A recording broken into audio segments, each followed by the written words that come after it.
L'invité de l'été est vraiment ce que l'on appelle un aventurier avec un grand A. Il s'agit du verbiérin Xavier Rosset. Dans les grandes lignes, cet homme est un snowboarder professionnel qui a remporté la 2e place de l'Extrême de Verbier en 2005. Puis, il a choisi de s'exiler 10 mois tout seul sur une île déserte dans le Pacifique en 2008, armé d'un seul couteau suisse et d'une machette. Et là, il est sur le point de faire le tour du monde au guidon d'un ULM. Bref, le Club Med et les vacances organisées, c'est pas trop vos tasses de thé. Non, alors effectivement, je crache pas dessus, je dis pas que c'est pas bien, mais effectivement, moi je préfère aller dans des endroits où il y a peut-être moins de gens et puis en pleine nature. Xavier Rosset, est-ce qu'il vous faut forcément des sensations fortes, des expériences incroyables ou pas ? Non, pas forcément. Alors moi, je vais jamais en vacances, je vais toujours en voyage. J'ai l'impression que le mot vacances, c'est vraiment, comme tu disais avant, Club Med, poser sur un transat, faire la crêpe. Le mot voyage, c'est découvrir. Et je préfère ce mot voyage. Mais non, j'ai pas besoin de toujours de grosse adrénaline. J'adore la plongée aussi quand on va dans des pays où on peut plonger. La plongée, justement, c'est quelque chose où il faut être beaucoup plus calme, beaucoup plus serein pour rester le plus longtemps. Et on se retrouve dans un élément que l'humain n'est pas du tout fait pour être là, et c'est aussi des moments qui sont incroyables. Typiquement, vos dernières vacances, c'était quoi ? On est parti au Panama avec ma compagne en novembre pendant 3 semaines pour découvrir une partie du Panama, l'Amérique centrale. On n'avait jamais été et c'était une très très belle découverte. Et donc pour revenir sur votre expérience, donc 300 jours sur une île déserte, est-ce que le retour à Verbier était compliqué ? Comment est-ce qu'on passe d'un monde à l'autre ? Alors, le retour, non, pour moi, il n'a pas été compliqué parce que j'étais prêt à rentrer. Et je voulais rentrer, je m'étais aussi préparé pour rentrer. Quand je suis parti, j'allais dans un endroit que je ne connaissais pas. Quand je suis rentré, je suis rentré dans un endroit que je connaissais. Et j'ai pu revoir mes proches, j'ai pu reprendre ma maman, mon ami dans les bras. Et j'ai pu commencer à rediscuter, partager mon aventure en solitaire. Et ça a été des moments aussi qui sont absolument incroyables. Ça me donne la chair de poule, rien que d'en parler, tellement que c'est fort.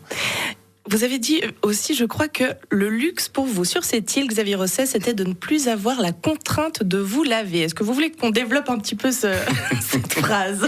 Le premier luxe, c'était le temps. Ça, c'était inconditionnel.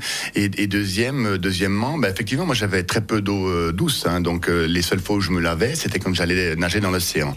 Ici, on se lave avec de l'eau douce. On a de l'eau douce, on a de l'eau potable dans les toilettes. Et là-bas, t'es obligé de faire la chose différemment. Mais c'est vrai que j'ai découvert au bout d'un moment que le corps s'autorégule, s'auto-nettoie, les cheveux aussi s'auto-nettoient très très bien. Et l'odeur qu'a le corps humain, c'est pas l'odeur qu'on a ici après un jogging d'une demi-heure. Je sais pas comment dire, mais le corps s'auto-nettoie très très bien. Et c'est une aventure que j'ai pu faire et que j'ai trouvé absolument incroyable. C'est ça, c'était votre luxe, vous voyez bien. Ouais, en même temps j'étais tout seul, tu vois, donc j'embêtais pas grand monde. Pépégui puait plus que moi, alors ça allait. Merci beaucoup Xavier Rosset. On va se retrouver dans un petit moment pour parler de vos petits secrets, de vos rêves. L'invité de l'été. Xavier Rosset, un Valaisan au sourire communicatif, à la réflexion profonde et surtout aux multiples dépassements de soi, puisque Xavier Rosset a l'habitude de sortir de sa zone de confort. Il a d'abord été snowboarder freerider et a remporté la 2e place à l'Extrême de Verbier en 2005. Et accessoirement, comme ça, il s'est exilé 300 jours sur une île déserte pour voir s'il arrivait à survivre avec uniquement un couteau suisse et une machette. Et là, il s'apprête aussi à partir tout prochainement faire le tour du monde en ULM. Quand je vous dis tout ça, vous réalisez ce que vous faites ? C'est énorme.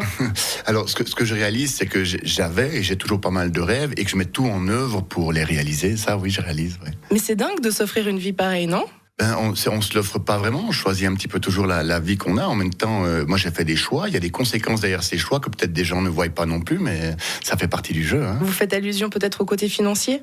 Alors au côté financier, ça peut être un, mais la véritable richesse pour moi elle vient du cœur, elle vient pas de la banque.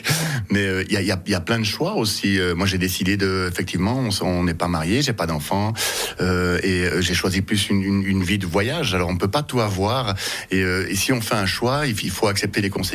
C'est une des manières d'être heureux, quoi. Xavier Rosset, on va parler de vos petits secrets maintenant. J'aimerais savoir quel a été le truc le plus futile qui vous a véritablement manqué le plus quand vous étiez seul sur votre île. Waouh.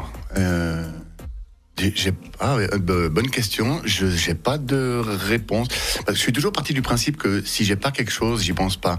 Parce que c'est juste me torturer tout seul, alors qu'il y a pas de solution à ce truc-là. Je me suis toujours focalisé sur ce que j'avais.